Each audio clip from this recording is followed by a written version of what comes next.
Welcome back to Sakima's Ridge Homestead. In today's video, we're going to talk about the repairs we had to make on our fifth wheel camper. How we found the rotten wood, what we had to do to replace it. We didn't originally start out doing a video on this, so the actual tear out of the rotten wood and the horror on our faces when we found it isn't documented. But we did try and cover the repairs as much as we could. So come along, let us show you what we did here. Hello, and welcome to our channel. We're glad you're here. Now, the original problem we had when we brought this camper home after we bought it, about a mile or so down the road we hit a really rough patch of road. And at that point I noticed the pin box was moving up and down inside the camper. So my fear was a broken weld. So the first thing we did was cut this section of fiberglass out. It was already damaged, so it was not a big deal. And I checked all the welds through here and everything looked good. After that, we disassembled this entire front section of fiberglass, which is right now under the camper.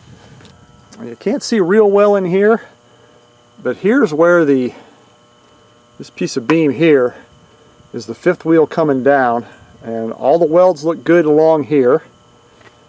And then up in here, it's hard to see again, but all the welds here, this piece here comes out to the fifth wheel front frame.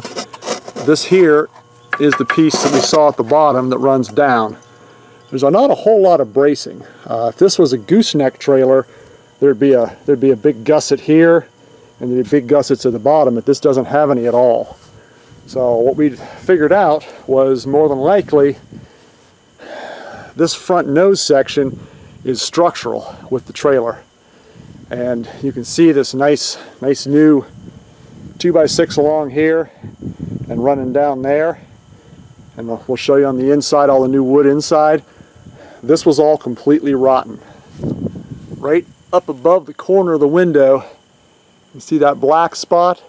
That's the seam between the fiberglass and the rubber roof. That seam was leaking, water was running down here. All this wood inside was rotten out. Then it was running around the window frames, and just everything inside was all rotted out. We've already got the inside done and the windows back in this morning. We're kind of filming this backwards, unfortunately. We didn't start filming from the beginning.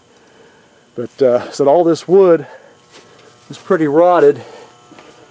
Here is an example of one of the 2x6s and how rotten it is. It's just light as a feather, and you can just see how rotten it is. So we believe that was the problem. Since the frame looks good and solid and not broken welds, we think that soft wood up there was causing all that movement. Now that 2x2 across the top is the original trailer wall. You can clearly see this dark section here. That's where the leak was coming from. You can see a little bit on the ceiling there as well. That was leaking down there, coming down to the top of the window. This original board was all rotted out. The original wall, this 2x4 here, came straight through to here. And then there was like a 2x2 studs along the edge. And then under the window, there was a 2x2 under the window, and 2x2s on the side. So most everything in the trailer was 2x2. This wall section here was a 2x4, but it was pretty severely rotten. And you can see how we've notched into it and cut the rotten section off and used all 2x4s to try and strengthen this wall up. So everything, basically everything from this board and this board over is all new wood.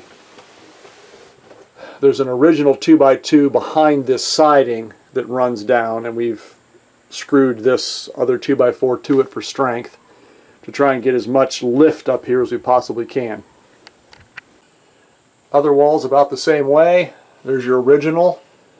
There's your leak and your rot. This one wasn't quite as bad, so we just kind of notched out here instead of cutting the whole thing out. So some of this 2x4 here still has a little bit of rot on it, but it's just kind of sitting there, so it's not an issue.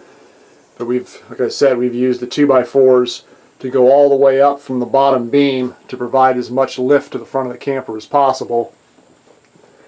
And that beam there is the 2x6 that we showed on the outside. And this piece here sticking up through the floor is the actual trailer frame that goes out to the pin box. And that 2x6 is bolted here and here, and then underneath this lifted floor section there's 2 bolts there as well that bolts this 2x6 to the trailer frame, and that appears to be where it's getting all its strength at. So we've replaced the 2x2, or probably the 2x6, obviously the electrical, and all the framing on this side, and then again on the other side there's the new 2x6 bolted in the same fashion. This piece in the trailer was fair enough, so we cut it off there, but that's what we've had to do to try and shore the front of this trailer up. The next step will be to fill all these bays with insulation and glue the wallboard on, and then reinstall the windows. Now we're making some progress. We had to put the tarp back on because it's starting to rain. We've taken our wallboard, we made a paper template because of all these complex angles. I'll show you a picture of that paper template, and we used that to cut the wall board out. We've insulated all the spaces and used construction adhesive to stick that on there, then used some staples to hold it up. We used a rotozip with a drywall bit to cut out the window hole, and we're at that point on both sides. And the one mistake we did make, we made the template for the other side and kind of stuck it on this side and thought it looked pretty good, and it wasn't. We should have made a paper template for this side as well. We had to trim a lot off of here and quite a bit up this side to get it to fit in correctly. We had taken a big square originally and laid it on this frame rail and scribed a straight line up this 2x4 and up this 2x4 as a reference for our square edge, and to get it to match up we had to do quite a bit of work. You can kind of see some of these pen marks on here. When we first put this up, that's the mark we were hitting, and as we did a little more work we got it in this far, did a little more work and got it in that far, and then finally got it to match up with the original line. So it was off quite a bit. And if anyone's doing this kind of work, we bought one of those Craig little pocket jigs, and it really made a big difference in installing all of these boards using those pocket screws. Everything's good and tight, and the screws are all hidden and out of the way. So that's just a suggestion if anyone has to do this kind of work. One of those Craig pocket screw jigs really came in handy. Hey, we came back out last night after dinner, got the other part of the wall board up and the insulation in. We've got the window trim installed, so all we have to do now is install the windows from the outside. So I'll put the outlets in, but we bought the wrong color. It should be like a cream color when we bought white, so we need to exchange the outlets. And then this wall, of course, is the same way. Got the wall panel on, have to do the outlet, do have the light switch installed. So we're making some progress. We do need to put the cabinet that goes across the top up today, and there's little cabinets that go underneath it. Those need to go in. And once that's done, we can start running trim around the edges. Well, we made quite a bit of progress today. We got both the windows in up here, and we got the cabinetry back in. And I can't show it to you now because it's pitch black outside, but we've got the fiberglass piece underneath here back on, and we actually got the roof leaks, we think, patched. So tomorrow when it's daylight I'll show you that, but we're coming along pretty well. And here it is from the outside. We've got this fiberglass section back underneath here, got the doors back on. They got filthy from laying on the ground. This side was down underneath there, so those need a good scrubbing. That's been all attached around the edge, around the doorway and underneath. We do need to attach it this way. As you can see, it's kind of hanging down here underneath. And this will give you a better view here. This was the section we cut out to try and inspect up in here. This was a lot of damage here anyway, so this had to be replaced at some point anyway. So we're going to probably take a piece of diamond plate or something and cover up this bottom section. Here's the other side. We need to purchase new the little rubber cover that goes over top of these screws. It's real hard and brittle and breaks real easy, so we're going to just buy all new and replace all of it the whole way around the camper because it's in pretty bad shape. The black for around this is in good shape. We started putting that on last night and ran out of light, so I need to finish running that around this door hole here. And I need to finish the wiring. This group here are the grounds. They attach over on this side, and this group here is the trailer wiring for the lights and the brakes. So I need to get that hooked up so we can hook it to the truck. But plans are to try and get this thing done today and get it down to the lake tomorrow, because Paula has a craft show this weekend coming up, and tomorrow is the only day I've got from work that I can get this down there for her. So it's going to be busting it the rest of the day to finish up what we need to finish up to get this roadworthy enough to get down there. But at least the bedroom inside, like you saw before, is done. Got the windows in on both sides. We're not patching, but we're sealing the roof right now. So we did find pretty good holes up here at this joint. There was actually a gap on the front side right here on both sides, and we're pretty sure the water was just running straight in there, down onto the window, and then all throughout the walls. There's where we're at now.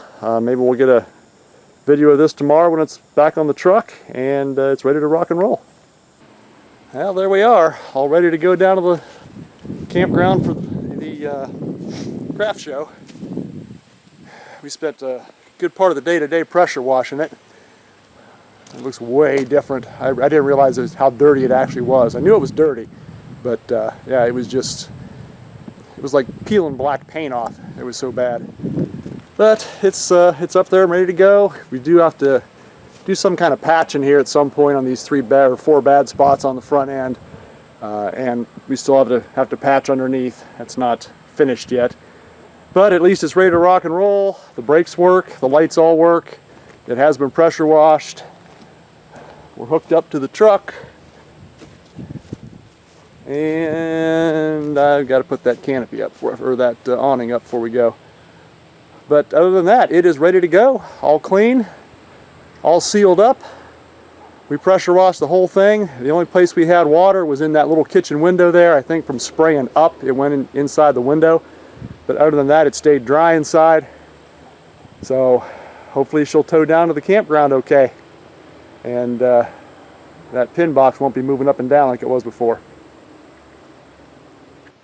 Well, as a finishing follow-up, this did tow down to the campground just fine. I did not notice any movement at all in the pin box, which was good, which confirmed our suspicions that it does use the wooden framework as structural support, since there's no gusseting here or down here. All we have is a frame rail here, angle coming down here, or channel, and a frame rail down here, so there's not a lot of strength in this front joint for 12,000 pounds to be riding on. So they do use the actual body of the camper as structural. Like I said, it towed down there fine. It was down there for the weekend. We brought it back home, and it did rain quite a bit while we were down there.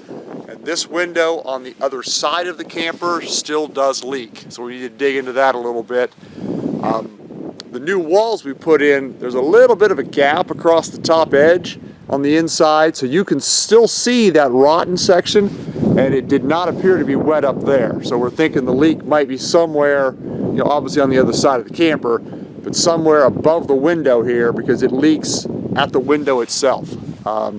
Like I said, something we need to delve into a little bit in the future. But as far as the structural repairs go, it seemed to be quite successful. Good and solid while towing. Brakes do need adjusted up a little bit. They do work, but they're not quite as grabby as they should be. So there's a couple projects for next year before we take this out again. Hope you like our camper repair video. If you have any questions or comments, please put them down below. Thanks for watching. Please subscribe. We'd appreciate a thumbs up, and you have a wonderful day.